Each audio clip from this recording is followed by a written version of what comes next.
bi di gërëm aussi ñi nga xamante ni jàpp nañ ne war naa cee mën a wax parce que dama def sama bopp sas c'est-à-dire que dama sas sama bopp toujours fu wax jote bu neexee wax ak bu neexul a wax man ma wax ngir sama akulay taala wéer ko ci li nga xamante ne moom mooy sama njàng essentiellement muy droit nag bu ma gisee xale yi sol ay t-shirt yu weex di am lu muy tekki nekk couleuru jàmm ñu def ci kaw bañaar bi nga xamante ni mooy drapeau Sénégal di jëmmal li ñuy wooyee république du Sénégal ci suuf ñu bind ci halte à la violence damay wax ni bu fekkente ne un commentaire artistique la ñu waroon a def t-shirt bi wax na wax ci pourquoi gannaaw bu ma nuyoo remercier aussi kilifa yi fii teew yépp di wax ni Sénégal centimètre carré bu ci am jàpp naa ne falaa dëkk man ba tax amuluma sama bopp barrière fu ma war a dem ak fu ma war a dem sujet aussi lu mu dëgër bu ñu ma ci laajee dinaa wax li ma ci xalaat te bañ koo teg ci sama bànneexu bakkan mais ma teg ko ci li yoon wax maanaam droit looloo tax léeg-léeg sama waxtaan ki may wax jërëjëf wax ji rafet na tey suba mun na maa wax sawaay ni nga waxee parce que li ma wax daf ko arrangé démb bët set ma wax loo xamante ne arrangé wu ko loolu yëpp nag du man du sama jëm dama bëgg toujours lu ma wax bu ñu ubbee téere bi ñu fekk ko ci biir te téere bi binduma ko mooy wàllu droit bu ñu demee ba nga xamante ni réew nit ki jàpp na ne moom moo mën a fajal boppam ou bien moom moo war a fajal boppam boobu jóg wax jot na te jot nañu gis ci ay gox-goxaat ci ay jamono yu yàggul ay nit yoo xamante ne toujours dañu leen di interpeller maanaam dañu leen di jàpp ci dama jógoon di fajal sama bopp ki nga xamante ne dafa jóg pour jalgati yoon waxuma ko parce que kooku andiwuñu fi ki jóg di sàcc dem nangu alalu jàmbur utiliser arme mbaa nga utiliser oto mbaa nga jël bakkan yooyu yëpp xam nañu lan lañ leen di àtte mais dama bëggoon départ ci benn xalaat bu nga xamante ne ci benn émission télévision bu may def ci laa toog ak benn député boo xamante ne dama ko respecté bu baax ci xam-xamam ak ci yaram muy Cheikh Bamba Dièye dañuy wax ba may tënk moom mu ni ma li nga wax dafa ëmb liñ fi jot a wax yépp te li koy firndeel mooy li nga xamante ne suñ maam Serigne Touba def ñu ko bindal bàyyi ñu ko fi dafa ni maanaam ay kenn du ko wut kenn du ko xamb kenn du ko digle parce que boo toogee sa biir kër di ko wut ba mu yegsi bul wuti foo nëbbatu foo mënti dugg dina la fa fekk loolu di ñu jàngal ñun ñi nga xamante ne dañuy toog amphithéâtre jàkkaarloo ak ay yeneen borom xam-xam yoo xamante ne ñun dañ leen xaw a jiitu tuuti ci mbir mi pour waxtaan ci li nga xamante ni dañu koy wooyee proactivité moom mooy nga waajal sa bopp balaa muy nécessaire muy loo xamante ne da nga ko war a def obligatoirement su fekkente ni dañu nekk ci réew bu ñu wooyee république latin yi ñoom ñoo ko tudde noonu ba ñu ko créer boole ko ak démocratie dafa am benn boroom xam-xam bu ñuy wooyee Périclès bu waxoon ni jamono yi maa fi ëpp doole mbaa maa fi ëpp alal maay jiitu dafa war a jeex comme dañu nekk ci loo xamante ne yëfu ñëpp la képp koo xamante ne danga koo war a jiite ñëpp dañ cee war a ànd mbaa ñi ëpp ànd ci kenn tontu ko ni ko pour ñu mun a jubal boo xamante ni du am sikki sàkka lenn rek moo mën nekk mooy que ñu nekk ay yàlla ñun ci suñu bopp maanaam seul un peuple de Dieu peut se gouverner démocratiquement loolu moom moo tax démocratie aussi dafay nekk lu nga xamante ne tendance rek la mën a ne amul benn repère bu nga xamante ne dañu naan la boo fa yegsee yow mëtale nga démocratie donc démocratie bu mëtale amul ñun ñëpp dañuy góorgóorlu chaque jour ci lépp lu ñuy munti dox ñu sóoraale ci ñi nga xamante ne ñoom ñooy mbooloo mi ak ñi nga xamante ne sax juddooguñu moom mooy les générations futures parce que aussi Sénégal am nañu mérite quand même bu ñu juddoo ñun fekk république boobu taxaw fekk alternance démocratique am ci réew mi am na ñoo xamante ne ñoom ñoo liggéeyal loolu parce que ñoom ba ñu judd boobu loolu amul ñun ñi fi nekk ci jamono jii ñu toll nii dañu am sasu li ñu bàyyee nga xamante ne moom mooy li ñu donn ci ñoom ñu yokk ko ñoŋal ko ba nga xamante ni ñii ñëw ëllëg te juddooguñu bu ñu ñëwee dinañu am foo xamante ne ñun yóbbu nañu fa réew mi ñoom ñu jële ko foofu yóbbu feneen te dama ne Sénégal ci jamono jii ñu toll dinaa ci dellu siwaat ci perspective yi ak proposition de solution yu nga xamante ne fu ñu jaar dañu koy wax xale yi ci jamono jii ñu toll war nañu nekk ay xale yu am yaakaar contrairement à ce que ñu bari di wax pourquoi ñu war a am yaakaar mooy que ñun ñi nga xamante ne ñun ñoo leen mag toog ak ñoo xamante ne ñoom ñoo ñu mag bi ñuy am ñoom seen âge benn rêve kese la ñu amoon moom mooy génn réew mi dem di compter nombre d'avions yi jaar suñu kaw bu ñu toogee ci fenêtre pavillon A yi di compter nombre d'avions yi jàll di rêver dugg si ci jamono ji may wax ak yéen maa ngi conseiller ay tubaab yu nga xamante ne seen mëbët yépp mooy jóge Europe ñoo installé wu si Sénégal te ñooñu ñu ngi koy def di ñëw di créer seen ay entreprise ça veut dire donc que foo gis loolu xamal ne am na lu fa am tubaab du dem fenn ci naka la tuddati caaxaan ça veut dire que day jël alalam yóbbu foo xam ne yaakaar na ne mën na ko faa yokk mu investir ko fa bu ñoom bu ñuy ñëw Sénégal c'est parce que Sénégal dara mu ngi fi jàngalekat yi jàngale économie aussi xamal ni ñi ne possibilité croissance bi am bi ëpp ci àdduna mu ngi nekk ci biir continent africain donc yaakaar am na dinañu dellu siwaat ci loolu mais dama bëgg a dellu siwaat ci notion république mooy li nga xamante ne ñëpp ñoo ko bokk lépp loo xamante ne ñëpp ñoo ko bokk la koy doxal dañu koy diisoo bu ñu ko diisoo nag ba takk ay charte teg muy suñu constitution ñu voté ay loi teg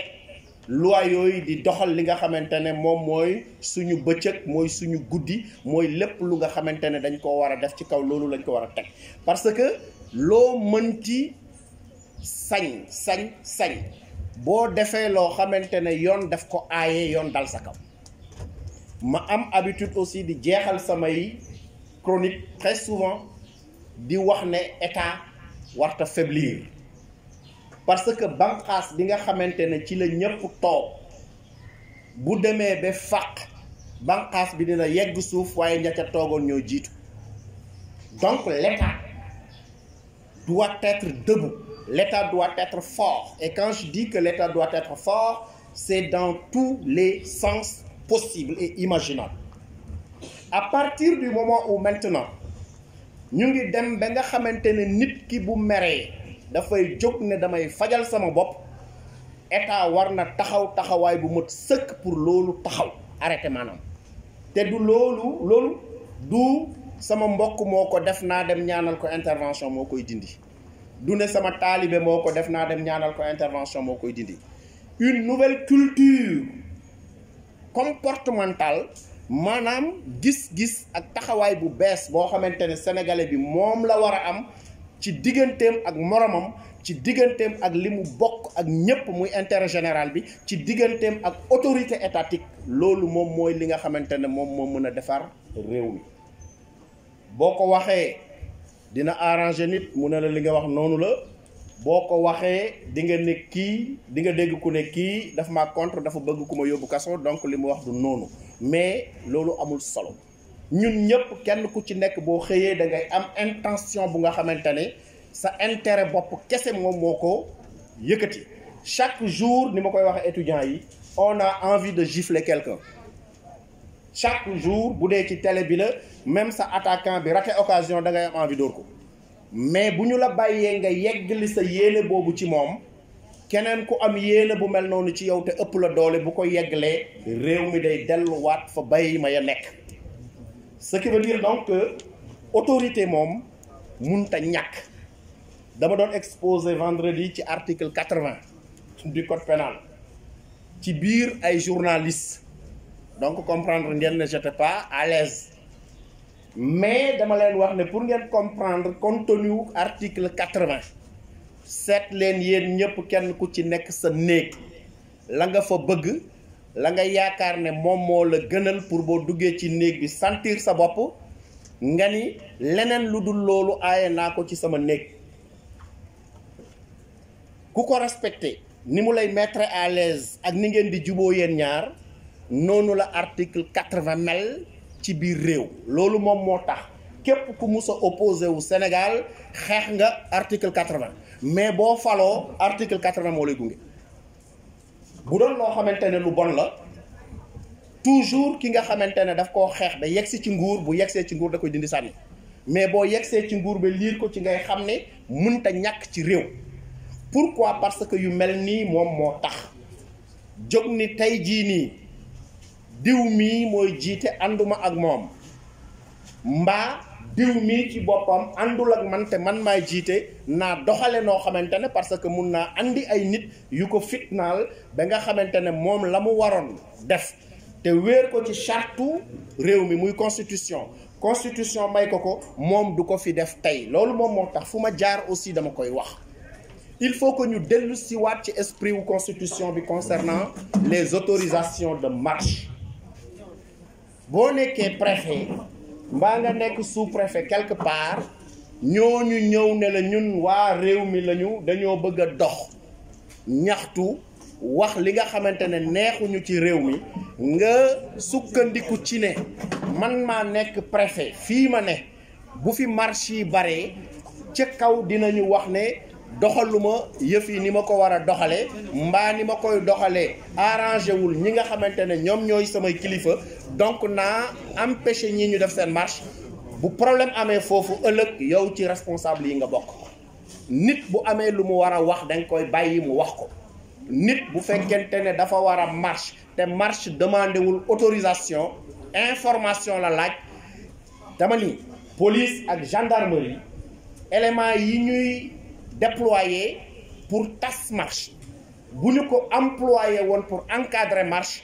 du poser problème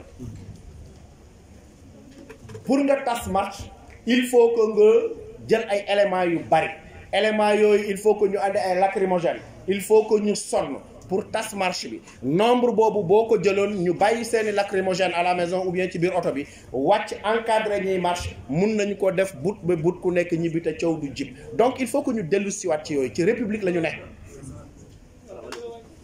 beneen bi ci topp mooy que ki nga xamante ne dafa tooñ la mu jote ak ka mu ko joteel amul kenn ku sañ atte leen ku nekkul yoon moo xam lu mu mun ci doon amul kenn ku sañ atte leen ku nekkul yoon. loolu moom moo tax ñu ne ci biir atte boobu daan da ciy am le pouvoir coercitif du droit. daan boobu mën na nekk xaalis bu nga xamante ne dañ koy jël nga verser ko état bi muy benn amende bu ñu la teg. mën na nekk peine de prison bu ñu la teg boo xamante ne dañ ko war a tëdd mbaa doo ko tëdd ñu ne dañ laa tëj pour sursis. boo demee ñu ne la tëj nañ la sursis 1 an waaye ñetti weer yi ngay tëdd kaso li muy tekki mooy que ñetti weer yi di nga ko tëdd kaso waaye feeg fukki weer yeeg ñaar di mot mooy juróom-ñeenti weer yi ci des buñ la andiwaatee ci kanamu yoon waxuñu yow nga porter plainte nit mais ñu porter la fa plainte balaa ñu lay àtte ci boppam balaa ñuy xam ndax ku tooñ ak ku tooñul yow dinañ la delloo ci kaso bi nga tëdd fa juróom-ñeenti weer yi des fekki ñetti weer yi nga tëddoon muy fukki weer ak ñaar boo génnee nag ci la ñu lay àtte ci li nga xamante ne moom lañ la door a teg plainte. soo déggee ma ci insister c'est parce que dafa bari ñoo xamante ne dañuy wax naan non condamné wuñ ko sursis rek lañ ko defal. sursis condamnation la. condamnation la. république dafa demander maanaam dafa laaj ñi nga xamante ne ñoom ñoo ko seq ñu ànd ak ñu bañ a ànd ñu am moyen yoo xamante ne dañ ciy waxtaan parce que werante bu yàggee mooy andi xeex lay sumbu werante mooy ñàkk a dégloo ku nekk bu dégloo sa morom même bu ngeen juboowul mun ngeen bañ a yegg ci werante te bu ngeen werantewul mun ngeen bañ a yegg ci xeex kii xeex nag day nekk genn wàllu nit ak genn wàllu mala parce que mer c'est scientifiquement prouvé adrénaline bu yéegee ba yegg ci sa bopp dafay inhiber say capacité cognitive bu ñu lay wax doo comprendre doo dégg yow ci sa bopp doo sentir lu dul li nga xamante ne sa wàllu bàyyi ma bi nga xamante ne yàlla daf koo def ci yow moom la lay sant. à partir de là bu ñu demee ba nga xamante ni ay nit jote nañu moo xam ndax agresseur bi moo agressé kële moo xam ndax ki ñu agressé dee na ou bien dafa gaañu nit ñi bu ñu meree li nga xamante ne mooy bàyyi ma ci seen biir loolu moo leen di conditionné loolu mooy andi nit def li mu def ba pare gendarmerie def enquête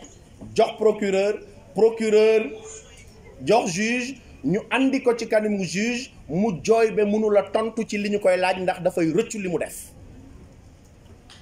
donc il faudrait que ñu comprendre que ki mer nekkatul moom nit ku wàññeeku la ñi nga xamante ni nag ñoom ñoo ko seq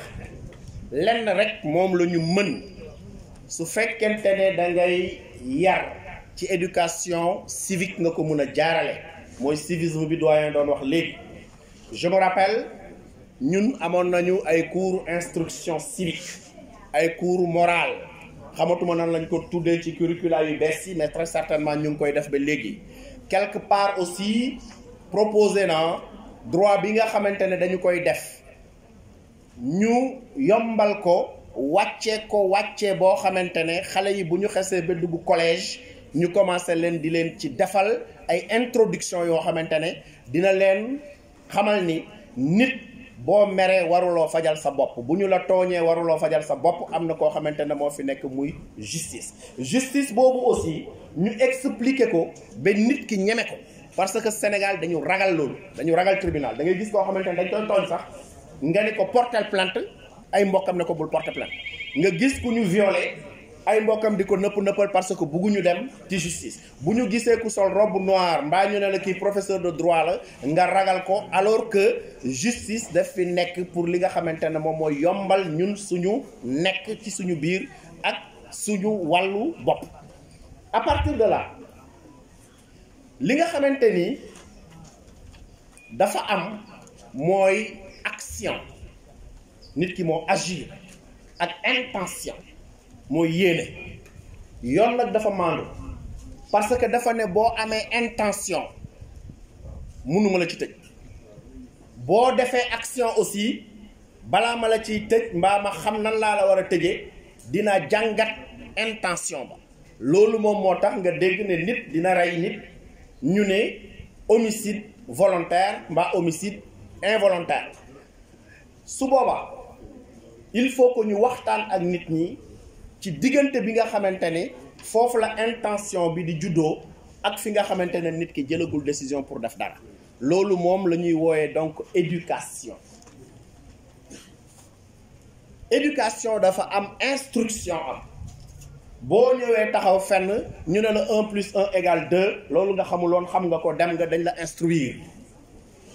mais boo ñëwee ñu ne la 1 plus 1 égale 2 boo ko defee ci lii mun ngaa jubbanti xale boo ko defee ci lii mun ngaa jàppale say mbokk boo ko defee ci lii mun ngaa nangam ak nangam yow ci sa bopp boo ko jëfee mën ngaa dund bay jóge fii te doo taxaw tribunal doo jote ak kenn kooku daf la éduquer instruire la looloo tax ñuy créer ministère de l'éducation nationale à partir de là nag su fekkente ne action dafa am bu xesee ba am il faut que ñu natt ko ak nu munti demee dañ ko teyuloo ko mooy intention bi ma doon wax intention délictuelle bi ou bien intention criminelle bi délit ci wolof bu gën a yomb diw def na délit mooy diw def na loo xamante ne dañ koy tere ci yoon waaye bu ñu ko attee dinañu ko daan atu kaso yoo xamante ne mënul weesu fukki at bu fekkente ne daan bi mënul weesu fukki at la nga def délit lañ koy tudde crime nag mooy bu fekkente ne def nga loo xamante ne yoon da koy aaye mais bu ñu ko attee daan ba gën a tuuti mooy ñu tëdd la fukki atu kaso ba mun naa dem ba ci sa giiru dund boole koog liggéey boo xamante ne doo ko sañ a bañ mooy travaux forcés à partir de 10 ans jëm foofu loolu la ñuy wooyee crime lu fa waay def loo xamante ne loolu lañ koy daanee ci la ñuy wax ne nit ki def na crime mais balaa ñu yegg foofu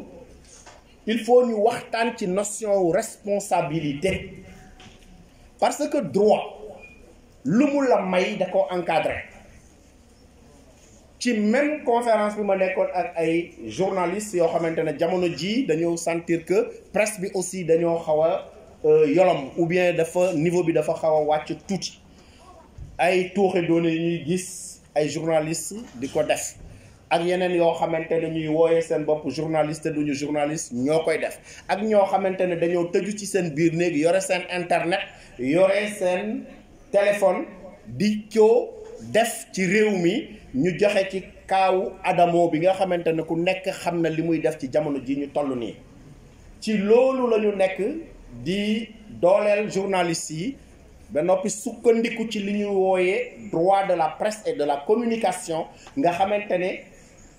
objectif principal bi mooy objectif général bi mooy permettre képp koo xamante ne da ngay def presse da ngay def jottali xibaar mbaa lu munti doon nga xam li nga xamante ne moom la yoon di bañ ci loolu bu ñu demee ba jàngal leen lépp li nga xamante ne moom la yoon di bañ lépp la ca des war nañ koo mun a defee ci seen teeyu bakkan parce que gis nañu fi aussi ay journalistes yu nga xamante ni dañuy xàcc maanaam dañuy renoncer li nga xamante ne moom mooy yàqiinu liggéey bi ñuy liggéey ça veut dire que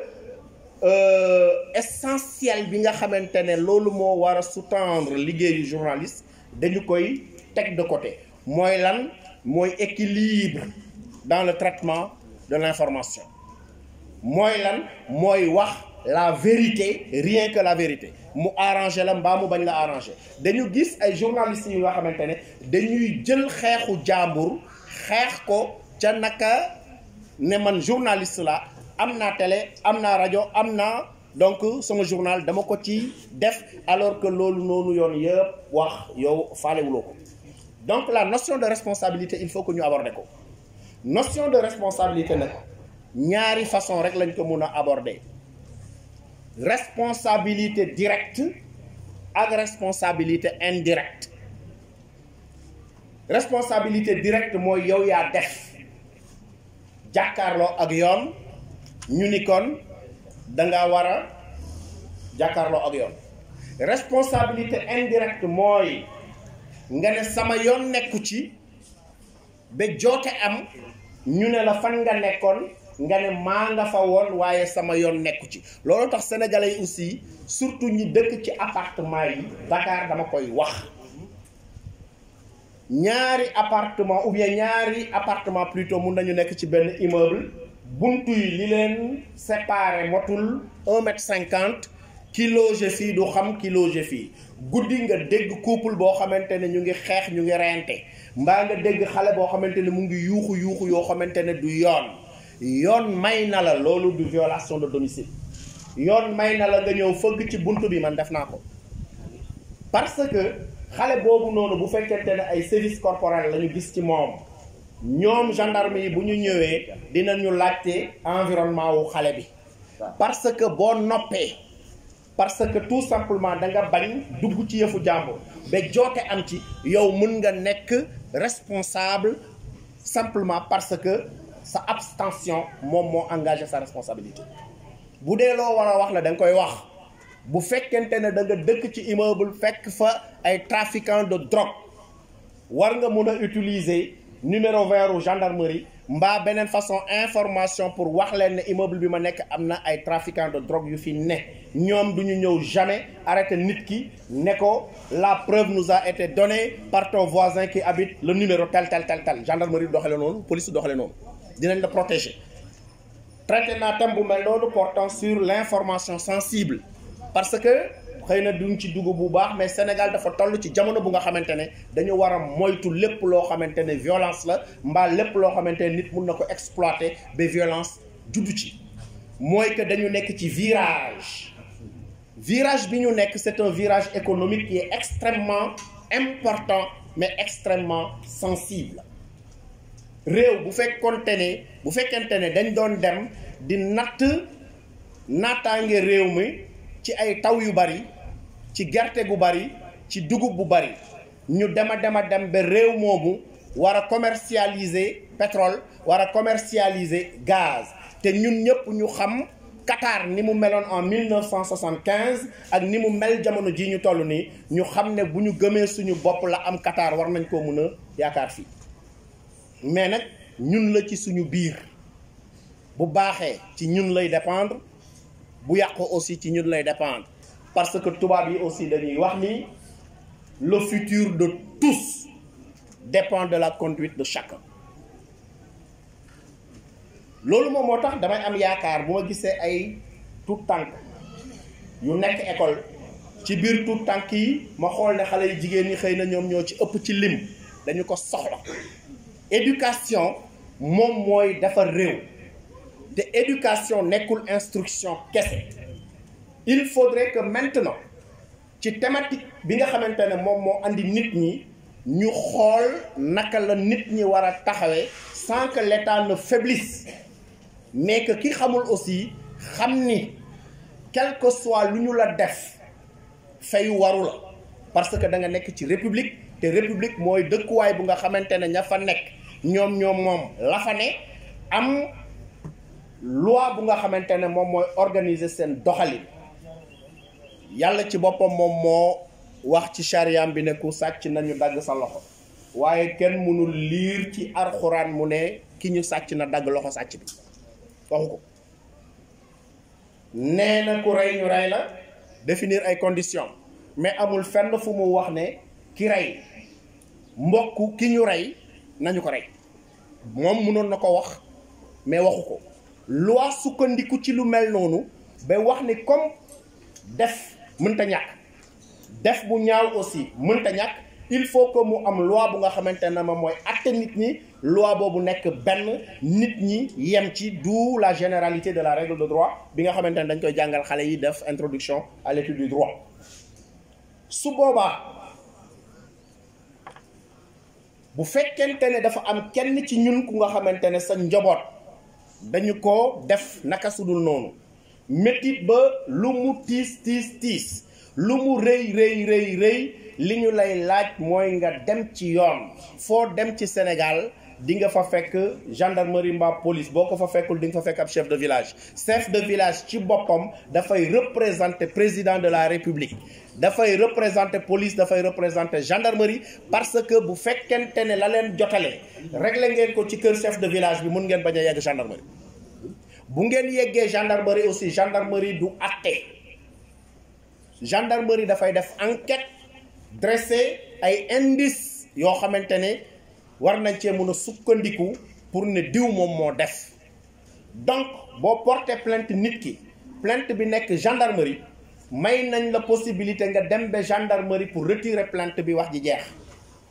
boo porté plainte police may nañ la possibilité nga dem ba police retirer plainte bi wax ji jeex. boo ko deful nag ba ñoom ñu def seen rapport yónnee ko procureur nekku fi pour benn nit pour ñëpp la fi nekkal. liggéeyu procureur mooy sàmmuñu mooy sàmm askan wi donc procureur suñu xarit la war a doon mais nekkul koo xamante ne ñun dañ ko war a ragal. procureur ki ko war a ragal mooy ki nga xamante ne dafay jalgati mooy ki nga xamante ne moom mooy defkatu ayib bi kooku la procureur amal problème pour tere ko continuer di def lu bon la mu doon def. donc procureur c'est un allié de la société parce que moom mooy défendre nit ñi. fajal sa bopp lu ñu la tooñ ak tooñ ba lu mu rëy boo fajalee sa bopp boo taxawee ci kanamu tribunal dina la daan parce que amuloo droit fajal sa bopp. ñi nga xamante ne aussi parce que bëgguma stéréotyper débat bi mooy maanaam am na ay xale yoo xamante ne ci ñàkk a comprendre ak seen mer bu ñu mer parce que dafa am kenn ci ñoom ku ñu agressé ñoom ñu wëlbatiku songu agresseur bi jàppante ak moom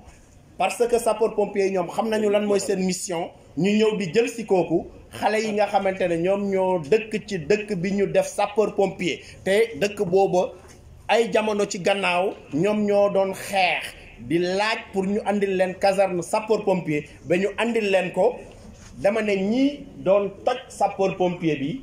mbaa doon ko jéem a taal ñoom seen kër bu tàkkoon au même moment kon conférence bi du am.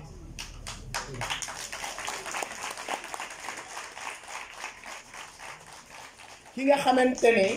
yow boo tiitee parce que da nga lab mbaa sa kër tàkk moom ngay woo moom mu yàkkamtee ñëw ba wàññi numéro yi nga xamante ne moom la ñuy woowee nit parce que booy woo monsieur le maire da ngay def 77 250 nangam teg ci yeneen ñaar moom mu door a jël ñee yàkkamtee ñëw wallu la beneen ñun boo ñuy woo defal 1 ak 8 muy 18 kooku dafa ñëw pour jàppale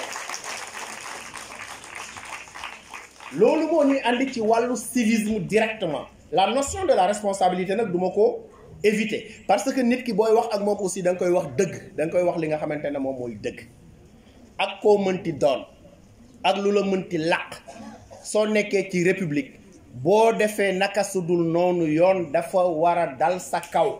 bu la nit tooñee da nga war a mën a am pour dem ci yoon te boo demee ci yoon aussi dara waru ko gàllankoor parce que droit bi nga am pour ñu bañ laa def dara kee tere bi ñu ko tere pour mu def la dara mu jalgati tere bi ñëw fekk si la sa droit boobu moo la may nga dem ci yoon donc yoon dafay am obligation mu dox. réew boo dégg mu am problème commencé na ca justice ba parce que ñaari nit bu ñu jotee mu leer nañ ni bëccëg ne diw moo tooñ nga lay ba wëlbati fen ngeen baal ma ci kàddu gi jox ko dëgg ki nga xamante ne moom moo am dëgg nga bàyyi ko pexe boppam bu yàggee dina ne man damay fajal sama bopp parce que ku gisul ku la fajal di nga fexe noo faje bu dee faj war na loolu moom moo tax il faut que suñu justice bi nekk justice bu nga xamante ne justice su peuple bi la parce que justice bi magistrat bi moomu ko nga xam moo xam ndax yow procureur nga ou bien ci parquet bi nga nekk ou bien magistrature assise nga nekk da ngay àtte justice bi moomuloo ko la preuve booy atte dañu naan au nom du peuple sénégalais ça veut dire que donc justice bi pour ñun ñëpp la bu ñu demee ba nga xamante ne nag justice boobu bu waree deful bu nit ñi defalee seen bopp nañu xam ne réaction la mais réaction toujours mooy mujje parce que dafay am action boobu nag bu fekkente ne war naa mën a jub mbaa mu war a mën a bañ a jub il faudrait que ñu anticiper ko pour wax nit ki bu lii jotee nii nga koy doxalee loolu la ñuy wooyee proactivité tollatuñu ci jamono ju nga xamante ne aussi police gendarmerie procureur dañuy xaar ba nit def ba pare ñu door a topp ci gannaaw di daw parce que loolu day fekk bay wéy na mbuus boo ko jàppee tëj ko ñaar fukki atu kase aussi la mu defoon ak ka mu ko def xëy na wéy li ñuy liggéey ci jamono bii ñu toll nii mooy fexe ba nga xamante ne fépp foo xamante ne def fukkaayu ñaaw teef la ñu yóbbu fa ay éléments yoo xamante ne mun nañu tere nit ñi yegg ci seeni yéene bu fekkente ne yéene bu ñaaw la alors responsabilité indirecte bi dafay andi parent bu nga xamante ne dañu koy fayloo ay ndàmpaay parce que responsabilité pénale dafa am lu mu laaj responsabilité pénale dañuy wax ne dafa direct ki nga xamante ne moom moo def kooku la ñu war a daan mais ki nga xamante ne moo def bu fekkente ne mineur la parce que fekk nekkuma fi woon mais ku seetlu li fi jot a am gis ne ay xale yu am ay 11 ans 12 ans 13 ans 14 ans ñu ngi woon ci mbedd mi bu yàggul di sànni ay xeer bu fekkente ne dañ la dénk xale ngay sëy ak papaam nekk jigéen tàggoo ak papaam yoon ne la xale bi yow la ñu ko jox pour nga téye ko xale boobu noonu nekk mineur ci say loxo ba muy am fukki at ak juróom-ñett lépp lu mu def lu dul noonu beneen doomu aadama responsabilité civile bi yow la ñu koy sëf bu ñu nee dafa lakk oto jàmbur tribunal ne dafay fay oto bi yow mi nga xamante ne yow la ñu dénk xale boobu def ko yow yaay fay oto boobu noonu bu ñu waree jël xale bi nag yóbbu feneen redressement rééducation mbaa leneen ak leneen dinañ ko jël ñu yóbbu ko fa parce que moom moo def mais yow mi nga xamante ne yow yaay ndeyam yaay daw guddi ak bëccëg loo ko dundale mais mu rëcc la ba dem def loola yow la ñuy woo ne la yow yaa war a fay lii mook ki yar xajam fàtte ubbi buntu kër gi ubbeeku xaj bi rëcc daje ak nit matt ko xaj kenn du ko porte plainte te yow mi yar xaj bi amoon nga sañ-sañu bañ a yar xaj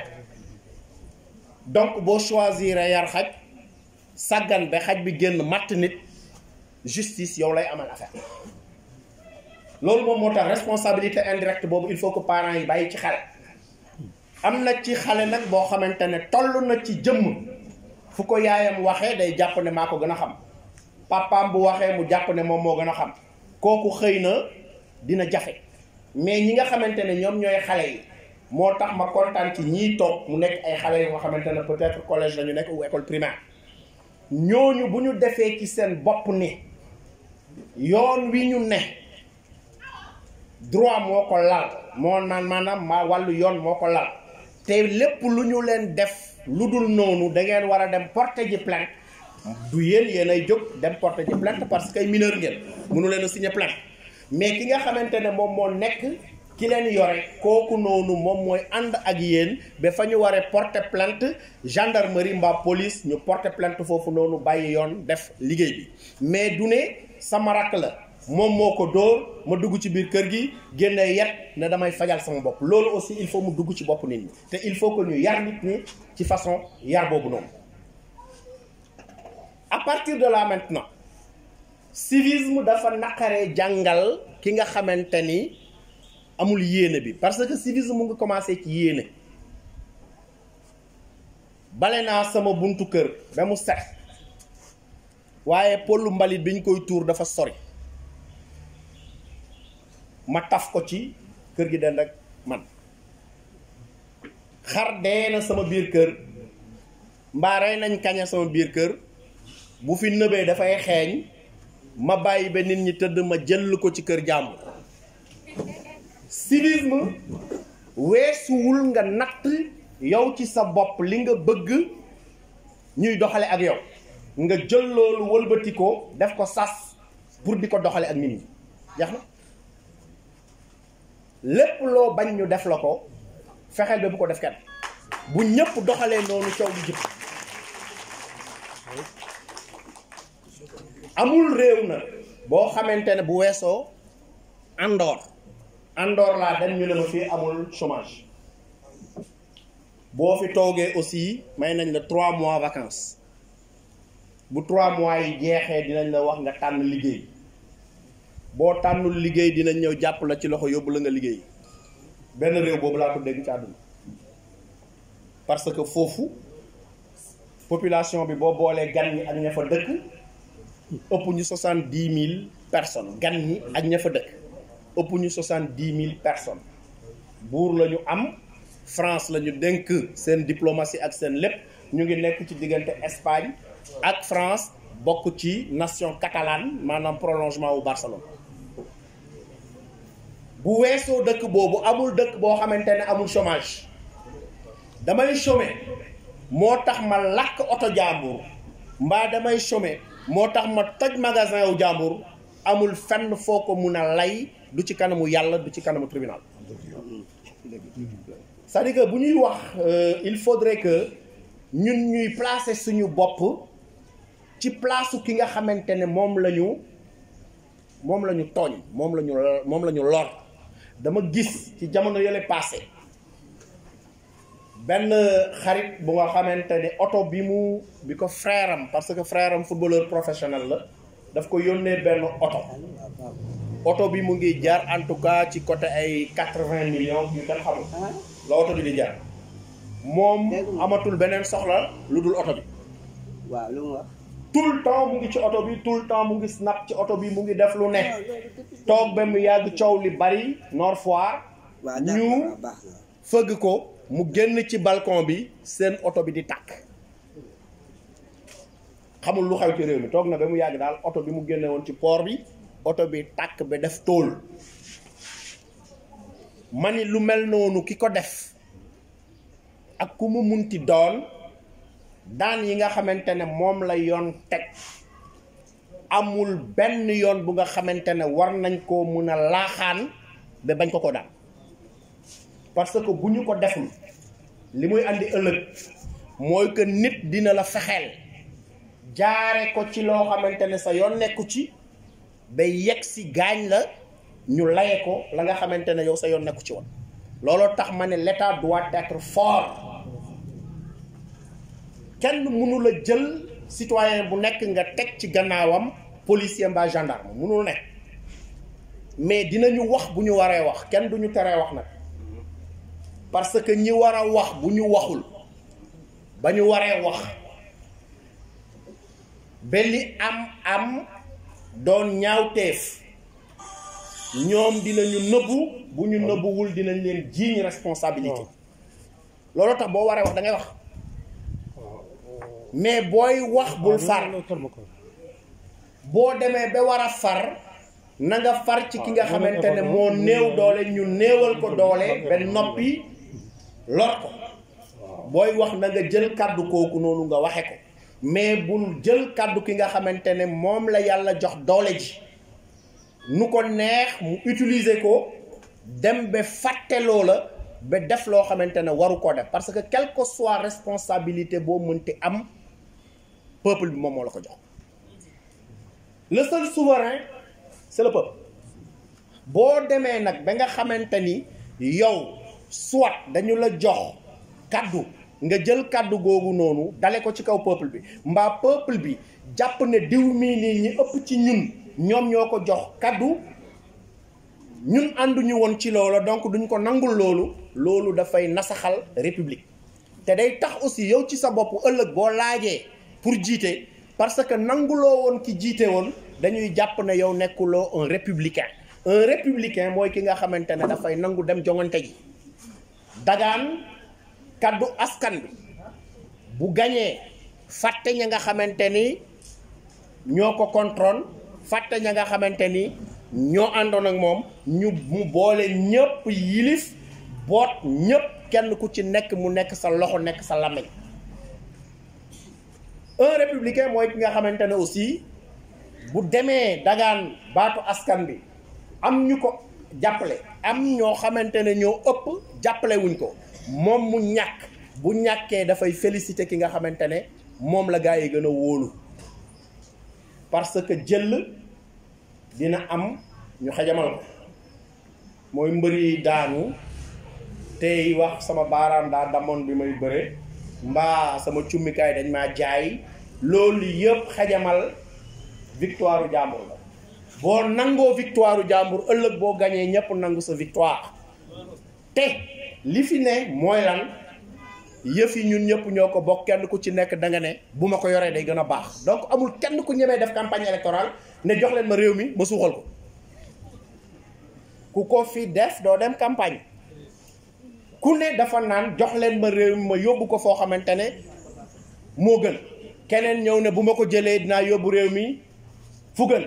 ñu tànn ci yéen ki nga xamante ne moom la ñu yaakaar kooku ñëw donc ñeneen ñi nga xamante ne amoon nañ yéene lu baax ci réew mi war nañoo mun a jàpp bu ñu jàppul pour ne dañuy def ay transhumance ak yooyu loolu waxuñu ko war nañoo mën ñoom ci seen bopp fa ñu ne responsabilité yañ fa am ñu taxawu ci ñi nga xamante ne ñoom ñoo gën a néew doole pour que seen ndóol wàññeeku problème bi problème mu solidarité la doyen dafa wax léegi ay projet de développement projet de développement yi du ñu jeex kee sama étudiant la Bamba Ngom dëkk ci dëkk bi ma ñëwee yaayam laa njëkk a dem seeti ak seen waa kër parce que bu ma daawul ñëw Xombol aussi dañ doon déggante ndax ni mu mel ci njàng ma yore ko première année de master parce que droit dafa nekk matière bu nga xamante ne dafa transversale lépp looy def dafa am droit bu muy àndal moom mu am chance ma am chance ñu bokk à chaque fois droit bi mu war a def day fekk man maa koy animer loolu moom moo andi suñu jegante damay déggante ak seen waa kër et tout mais moom kese xam naa ne am na ñu ko ëpp ay projet fuuf mais moom kese li mu ëmb ci ay projet mën na jàppale ay doom fii ci dëkk bi donc projet bari na réalisation projet mooy problème képp ku ne ku ñu laaj nga génne projet mun ngaa génne projet ci nu mu gën a gaawee mais réaliser projet boobu moom mooy le problème ci biir réalisation projet boobu boo jàppee ne xaalis bi moo manqué ñu bari jox nañu leen xaalis ak projet ñu nasaxal projet ba donc balaa ngay mën a téye projet il faut que nga xam ni ñuy téye projet ça veut dire que il faut que ñii ñu capacité leen la capacitation nag weesuwul nga jël sa doom yóbbu école aussi nekkul école tubaab kese du école tubaab kese ay nit firndeel nañ ñu ne boo génnee daara mun ngaa nekk un chef d'entreprise boo xamante ne da ngay recruter ay docteur ak ay doctorant ay nit firndeel nañu ko voilà ak keneen ku nekkul sëriñ bu koo xëy na xam ne xëy na sax xamuloo ko mais bu ñu demee ba nga xamante ne solidarité boobu noonu fexe nañu ba kenn ku nekk fa nga dëkk nga commencé ko fa yaa xam loo mënti am lu ñëpp am moo gën a wóor lu kenn téye parce que nit kenn dina am nekk ci dëkk dee say dono doxaleen du bokkewut ak na nga doon doxale donc ña ca wékku woon dootuñ ca am réew bu ñu fa nekkee mbaa dëkk bu ñu fa nekkee ku nekk am as lëf su fekkente ne accepté nañu ñu créer li nga xamante ne dañ koy wooye une synergie mais pour mu doon loo xamante ne dafay dem ci luy solutionner problème nit ñi synergie positive boobu noonu mun na nekk la base de la solution de tous ces problèmes mais nit jox nañu ko projet jox ko xaalis mu nasaxal projet ba continuer di wax ne wutaluñu ma liggéey beneen bi ci topp amul benn réew bu nga xamante ne ñëpp liggéey bi ñuy liggéey état moom moo ko créé moom moo leen ko jox il faut systématiquement donc que esprit entrepreneuriat ñu dugal ko ci bopp xale yi esprit entrepreneuriat mooy que nit ki ci boppam dafay gëm ne bu ma amee moto Jakarta bu ma ko dawalee at war naa cee mun a jënd beneen moto Jakarta dénk ko ku amul ñu dawal. donc ki nga xamante ne dafa tëdd amul lu mu def nga woo ko ne ko est-ce que mën nga dawal Jakarta mu ne la waaw nga ne ko dinaa la jëndal Jakarta jox ko, kooku du xeeb Jakarta boobu te boo ko bàyyee sàmm ko conscientiser ko moom ci boppam mën na jëndal keneen Jakarta. ñi nga xamante ne dañu am problème wu revenu à la fin du mois su fekkonte ne ñoom ñëpp kenn ku ci nekk am nga Jakarta di ko dawalal sa bopp mbaa nga jox ko ñu la koy dawalal ki la koy dawalal di ci am yow ñu lay verser ngay am, su boobaa dinañu xam ne projet kenn du ko xeeb. dafa am ku wax léegi kaaw Serigne Mboup ma dégg ci nettali parce que papa mooy Baara Mboup ku nettali ne góor gi Baara Mboup da doon dugg ci train bi moom ci jamonoom bi mu nekkee xale bu góor jël plate def ci ay lañset ay puso ay marchandise bu sew sewaan di ko def ci train yi di wàcc di dem ci arrêt yi di yéeg di wàcc di dellu siwaat ba li juddu tey juddu parce que ñoom Serigne Mboup bi ñuy juddu boobu fekk na seen baay am ay millions boo amuloon milliards. ce qui veut dire en clair donc que nit ki doo ko xeebal li nga xamante ne yaakaar na ni tey jii nii mun na cee faj soxlaam day décourager nit boo ko fekkee mu ne damay jaay soccu danga koy encourager ñaanal ko mais lay gën ci ñaan bi mooy nga génnee fond boo xamante ne mun naa jëndi lu ëpp soccu te ñi ko mën a def ci dëkkuwaay yi ñu ne bari nañu. dañuy préférer dem seetaan naa télé bi xam naa ñenn ñi seetaan nañ ko jaaxle nañu aussi Grand Théâtre ku mun a génnee 10 millions mbaa 8 millions mbaa 4 millions mbaa 5 millions baatre ko jox ko koo xamante ne bi mu lay wéy dafa laajte fa nga bokk bind ko jàng ko par cœur comme ni xale di jànge leçon. normalement bu ñu demee fa nga bokk kenn waru fa am problème mu jënd Jakarta. mais malheureusement solidarité boobu mooy suñu problème parce que boo defalee ki nga jege dañu naan daf la war donc mun nañ laa bañ a gërëm mun nañ laa bañ a yóbbu ci rajo bi boo defalee ki nga xamante ne nag ci rajo bi la ne mbaa mun na ko waxe feneen yow loolu yaakaar nga ne loolu moom moo lay jox sa dayo ci biir société bi ñu nekk alors que boo jàkkaarloo ak koo xamante ne xel mi nàcc na dafay ci xeeb. maa toj Grand Théâtre bi baatre naa fa 10 millions te kër gi nga jël loolu amuñu dépense boo defee loolu jàppal ne war nga sa bopp war nga sa nation war nga république bi nga xamante ne moom la ñuy waxtaan. donc la question nekkul ay problème mu projet ñun dañu am banque de projet Bamba may xam na si dara ça veut dire que am na ay diplômes yu nga xamante ne boo ko yóbboo ministère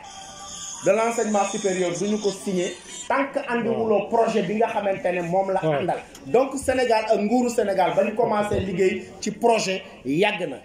am nañu des millions de projets yu nekk fii yoo xamante ne étudier nañ ko ba mu leer naññ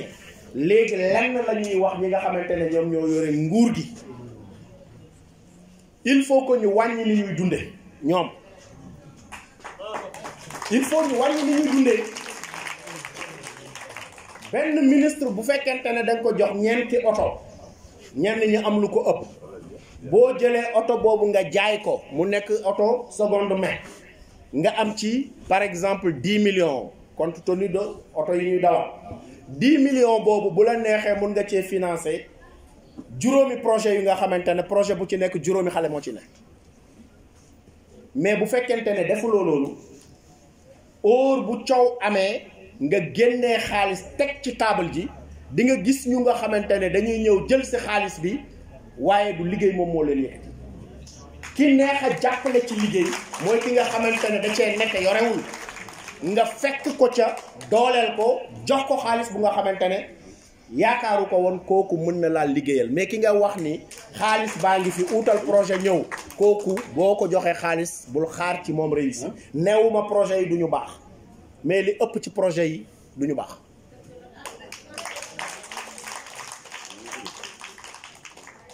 pour dellusiwaat ça c'était juste pour def benn ramassis parce que dafay am aussi ay objectifs pédagogiques yoo xamante ne boo koy poursuivre ci li ngay def temps bi gàtt. tu es obligé ngay tëb di dugg ci lu ne mais mënoon nañ ko organiser ba nga xamante ne dañu naan suñu objectif général pour li ñuy def moom mooy comprendre la République ensuite def ay objectifs spécifiques def notion de civisme def notion de responsabilité ensuite def proposition ou ébauche de solution à partir de là dinañu comprendre que nit ki quelle que soit difficulté boo munti ne quel que soit lu ñu la teg mu nekk ay jafe-jafe quel que soit yow ci sa bopp envie bi nga am pour feekul sa bopp yoon moo la tënk looloo tax étudiant wu première année yi dama leen di wax souvent bu may def introduction wu droit civil matière bi ñuy woowee droit civil introduction à l'étude générale du droit dama leen di wax ne jour bi ngeen di dugg si xadar bi ngeen andi bu ngeen di génn moitié bi ngeen di yóbbaale te incha allah bu ñu terminer module bi xadar boobu day dañ ci yéen pour lan parce que kenn ku ci nekk chaque jour nga am envie dóor nit kenn ku ci nekk chaque jour nga am envie saaga nit waaye da ngay xool yoon wi nga xamante ne moom la ñu tëral ba tax nga ne du ma ca yegg ak moom du ma ca yegg boobu terewul ne di nga faj sa mer mais fa nga koy fajee mooy fa nga war a dem bu dee gendarmerie la nga déposer plainte bu dee police la nga déposer plainte mais bu ñu sañoon aussi parce que dañuy jàngale yoon mais dañuy dund ci société bi bu ñu sañoon problème bu am du yegg gendarmerie problème bu am du yegg police biir kër yi war na mun a am police war na mën a am gendarmerie ba nga xamante ne jafe-jafe bu amee ci biir kër gi war nañoo tëj buntu kër ga ba kenn du ñu rax ñu toog fii waxtaane ko ba am solution.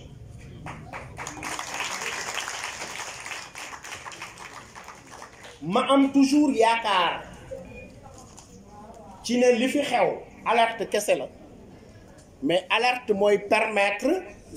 ëllëg li ñu gis bañ a dellu siwaat parce que li xew ba idée bii juddu ñëpp dajaloo plutôt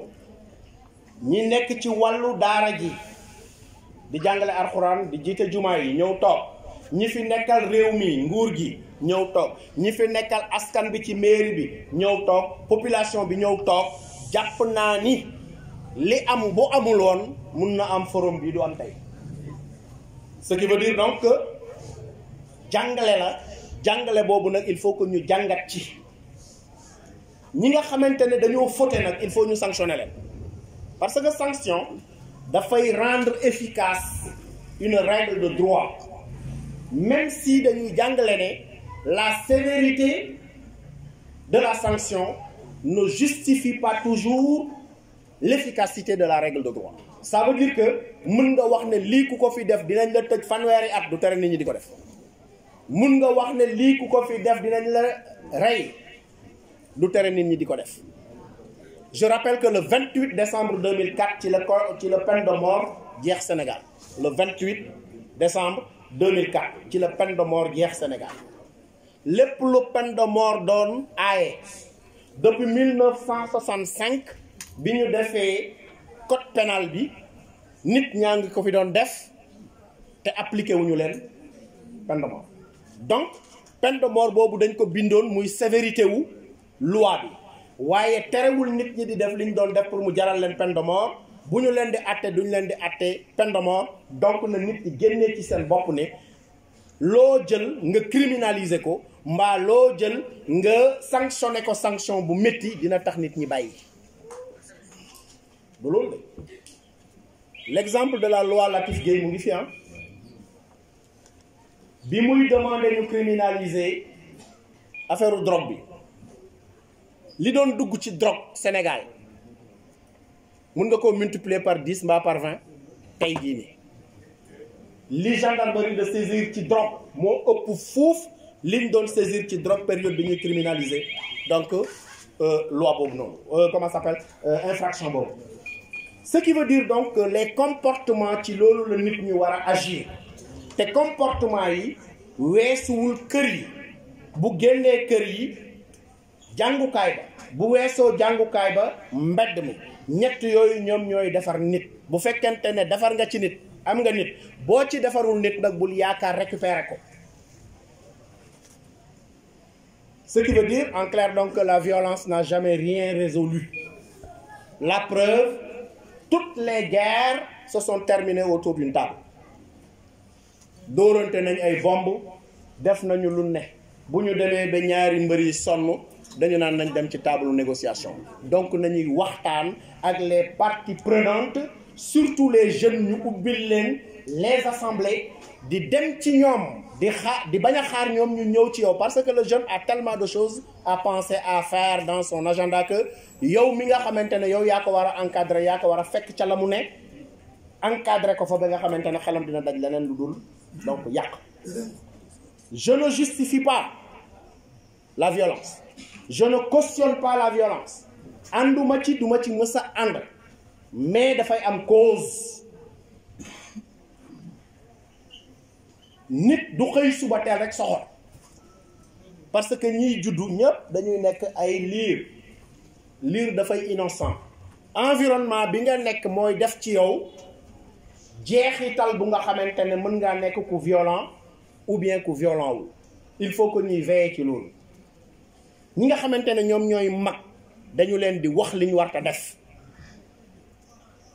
boole ci le code de la défense dafa am lu mu autorisé.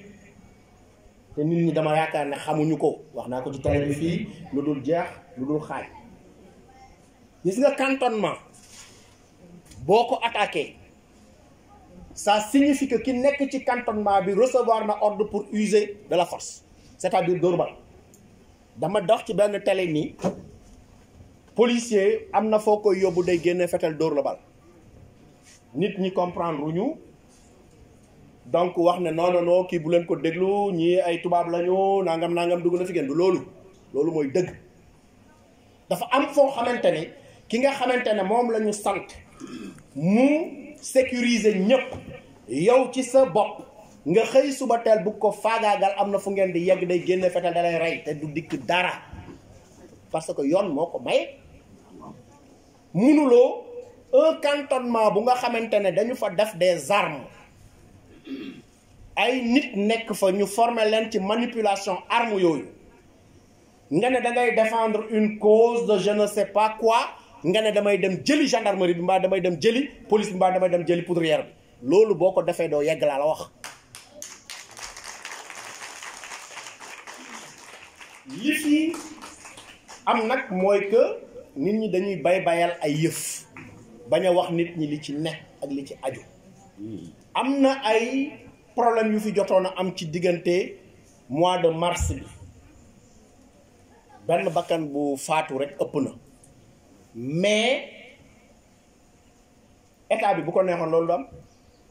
bu neexoon état bi loolu du am te ku nekk xam na li may wax. Ils ont une capacité de réaction bu nga xamante ni bu leen neexoon tout le ciel de Dakar dañ koy survoler avec des hélicoptères yoo xamante ne mun nañ larguer. Sénégal am na ko mën na ko mais dañ leen bàyyi c'est pas parce que nag lu mel noonu am na ñu jàpp ne état bi amul moyen de réaction ou bien état bi dafa nooyaay bu nga xamante ne mënu la rétablir l'ordre. Il faut que ça soit clair entre les gens. ci kaw loolu ma wax dañ doon def benn émission nii rek ma wax li ma wax jëmale ko ci loolu. gis nga yow mi nekk xale bu góor ki nekk ci biir këram yebal la ne la demal nga taali oto jàmbur mbaa demal nga songu diw taal këram mbaa nga def nangam ak nangam gis nga bu fekkente ne jàpp nañu la ngay def loolu yoonu ki la yónni nekku ci. La responsabilité pénale elle est directe yow mi taal oto jàmbur yow la ñuy àtte yow la ñu tëj ci kaso bi yow mi taal këru jàmbur yow la ñuy àtte yow la ñu tëj ci biir kaso bi te ki la fa dugal du la fa génne. donc dama am mbégte maajoor la ne démb dafa am benn séminaire bu nga xamante ne le vendredi donc la ma woo moom le vendredi dama def cours université donc 10h ba 14h war a def séminaire ak les journalistes de 17h jusqu'à 21h mais ñu ne ma bàyyil 17h 21h bi te nga dem Saint-Louis parce que actuellement bi ñuy wax fii nii Bamba mee xam na ci dara am na benn séminaire bu am hôtel Mame Koumba Bang boo xamante ne man maa ko waroon a animer ak les représentants de la DER sur l'entrepreneuriat pour naka la ñuy def pour que xale yi mun a accéder ci 450 milliards yi nga xamante ne président de la République dafa ne diggante 2021 2022 2023 daf koy mettre à la disposition des jeunes. nit ñi ne ma il faut nga dem fa parce que bari na ay étudiants te étudiants yi dañu lay xaar y a 200 participants. Maajoor woom envoyé ma benn texte ma lire ko ma ne ko lii kañ la xew Sénégal mu ne ma Xombol la xewe bi ñu waxtaanee dañu ne yow war nga fay mën a ñëw nga waxtaan ak jeunes yi parce que souvent ci say waxtaan dooy far ma ni ko abon mu expliquer ma détails yi ma woote ne dama tuuma Saint-Louis bàyyi leen ma dem Xombol parce que lii ma gën a ñor dafay fekk si li ma waxoon nii gis nga ki war a wax bu waxul ba lañ doon ragal am bu mu làqatu moom la responsabilité de ceux qui doivent parler dañu koy décupler bu fekkente ne waxuñu ba jafe-jafe am waxuñu nag ni nit ki bu waxee rek problème du am nit mun naa wax problème continue am mais su boobaa da cay mën a set parce que danaan waxoon naa ko ba tax wolof yi di wax naan magum waxoon naa ko moo gën magum xamoon naa ko Xombol gi nag ñun dañu ko bokk man Thiès laa def ñu doon football si fii nii dernier match bi sax maa ngi koy nekk li ñoom kër ñoom Bamba bu yàggul dañoo ñëw di football fii nii bon ñun ñoo mën a woon 2-1 gars yi dugg si biir terrain supporter ay xeer ak yu kenn comprendrewul saa yi police GMI ñoo jógee Thiès pour ñëw jël si ñu fii Thiès sax ju kenn mësul gis loolu mais wóor na ma wóor yàlla ne lii ñu def fii bu ñu ko defoon ci beneen koñ ay étudiants yoo xamante ne man maa leen yore ou bien jaar nañu ci man comme Bamba dinañu génn ñëw toog parce que Sénégal au moins am naa certitude mooy nombre d'arrondissement yi fi am yëpp fu ma fa dem am naa koo xamante ne jàngal naa ko mu am kenn ku ma wax ni ma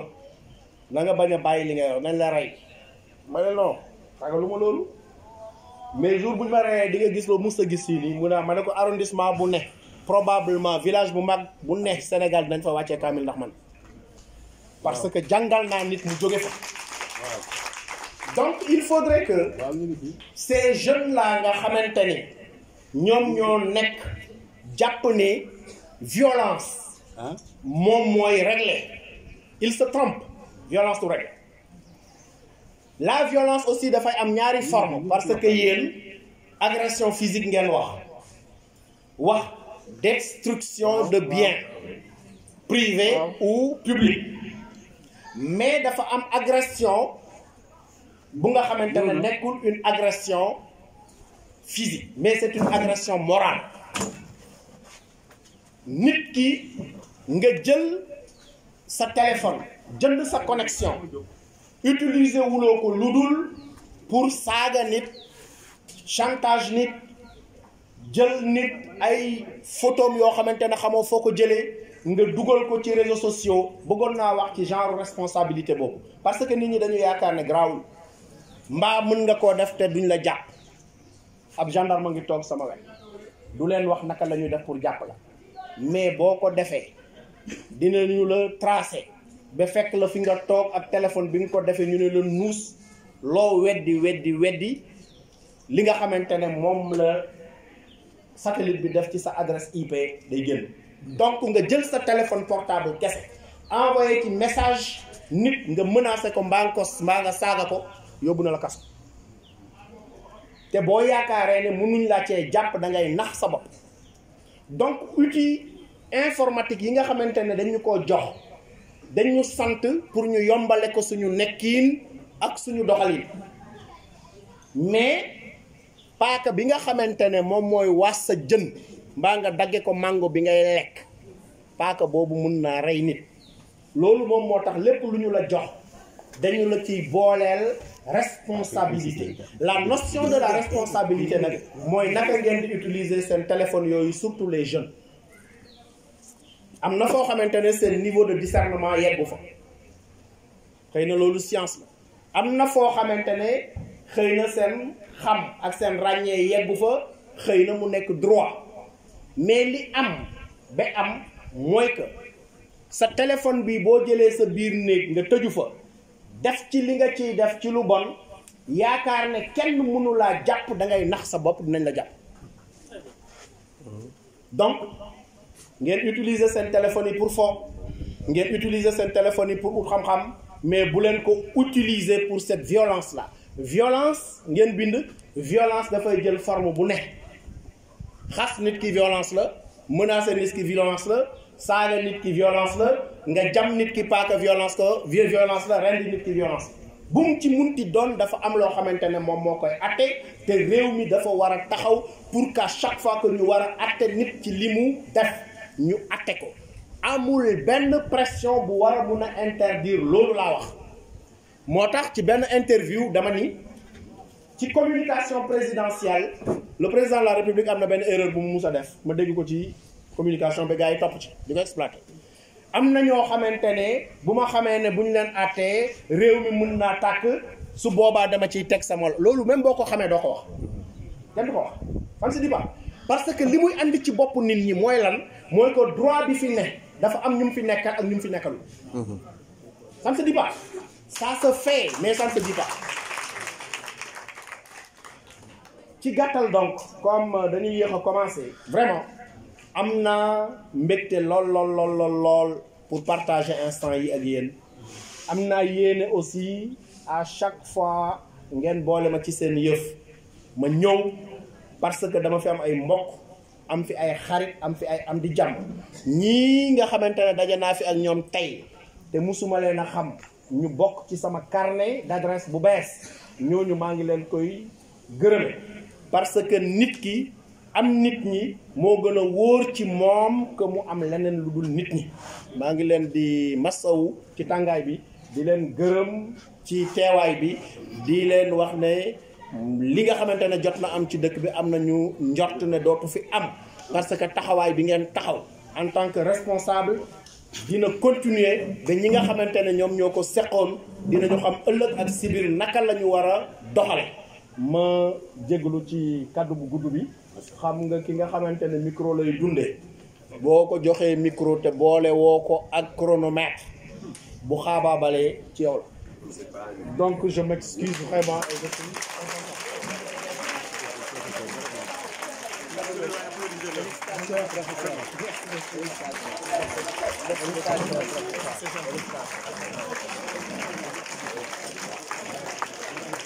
waaw une minute ñu applaudir ko une minute ñu